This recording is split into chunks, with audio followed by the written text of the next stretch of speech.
Alam mo naman na sa simula pa lang suntok sa buwan na to, hindi ba? Maraming pagsubok sa buhay na nandyan. Hindi para lagpasan. Hindi para meron tayo matutunan.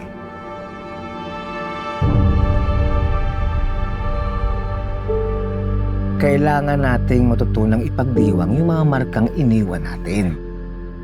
Kailangan kasi nating maniwala na yung sakripisyo nila, yun yung pundasyon kung ano meron tayo ngayon.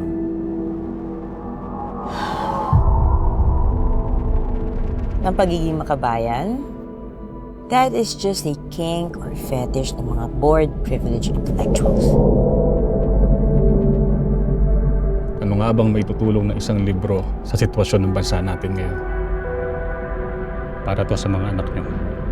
Para sa magiging anak ko. At isang araw tatanungin kayo, sisingilin kayo. Anong ginagawa niyo habang nilalamon ng Hydra ang kasaysayan?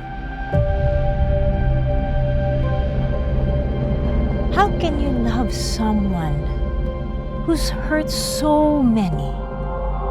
Ano ba yung dapat nating maramdaman? Mahiya? Mag-guilty? Malungkot? Hindi na importante yung manalo. Total sa dulo naman ito, lahat tayo magiging abo. Magiging footnote sa lawak ng kasaysayan. Babalik tayo sa simula. Kailangan paghandaan ang susunod na laban.